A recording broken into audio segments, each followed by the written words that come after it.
What's going on, Sports Rehab Experts? This is Greg Shively with sportsrehabexpert.com and On Track Physiotherapy in Ann Arbor. Today we're going to be going over 5 of my favorite battle rope exercises that you can utilize in the gym or in the rehab clinic if you have them available for you for end-stage rehab programs, specifically for shoulder, but they also can be useful for individuals who have low back pain to provide a little bit of perturbation and dissociation from the core stabilization or anti-rotation drills you may be doing. So this is just going to take the exercises up an extra notch, make them a little bit more challenging. Many people at the end stages of rehab, as they're returning back into performance and lifestyle activities, struggle with rate of force development, and to be able to consistently expose themselves to a high rate of force development. Nevertheless, the ability to dissociate movements too. So these exercises are going to be a nice catch-all activity for individuals experiencing any type of back discomfort or shoulder discomfort as far as an end-stage rehab program, or something just to continue on in a fitness program from a health and longevity standpoint, physical preparedness standpoint, and just generally feeling like you're exposing yourself to a workout on a consistent basis. So initially, we might start a little bit more gradually with individuals and do anywhere from 10 to 30 reps per arm that you see with these exercises. Towards the end, we might put this in a circuit form where we're doing it anywhere from 15 seconds on to 30 seconds on of work time, followed by an equal amount of rest time, and then repeat that for the desired number of sets. So the 5 exercises, we'll go over them here now. The first 2 that you're going to be seeing are just simple waves that you're making. One is driven by the elbow and doing more of a bicep tricep action where you're pumping your arms up and down and you're bending the elbow. It's driven by the elbow.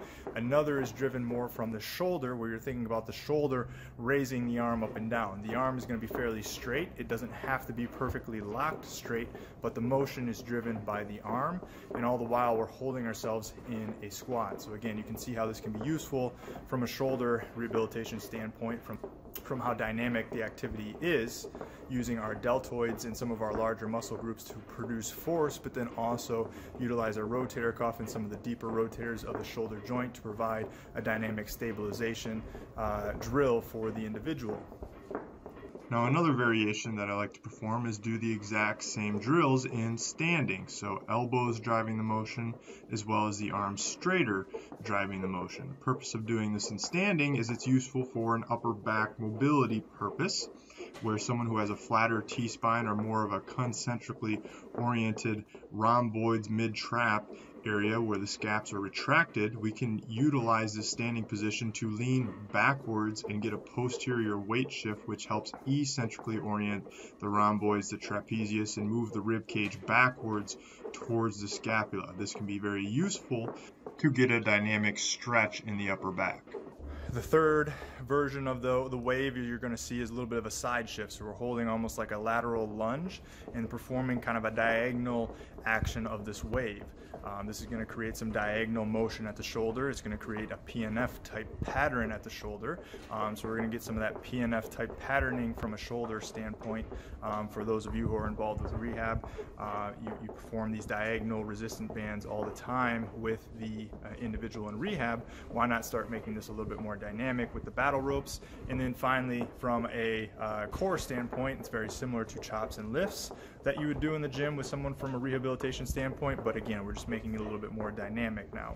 From a low back standpoint, obviously we're creating perturbations with our upper extremity, trying to keep the torso locked in nice and still, and working that anti-rotation, anti-flexion, anti-extension qualities that you might be looking to try to strive for your clients or athletes achieving. The final 2 versions of the battle ropes are going to be circular motion. So it's going to be clockwise and counterclockwise. Now, it's important when you do these circle motions with the battle rope, and you can see it in the video, just be sure to watch and pay close attention, that the motion is driven by the shoulder.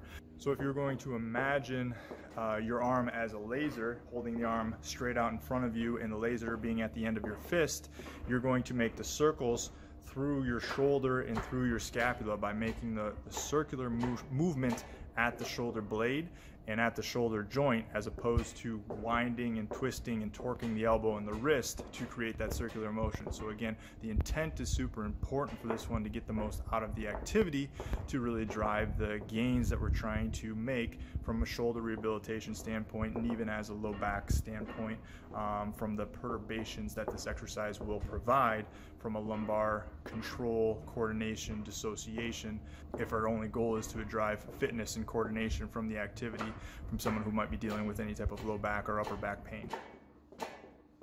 If you are a rehab clinician or strength coach, be sure to check out sportsrehabexpert.com. We have CU courses that give you a sports and orthopedic-like residency without the price tag. Get started with our Sports Rehab Expert Fast Track course today, then move on to our higher level courses, the Full Body Treatment Domination and Human Assessment Mastery course.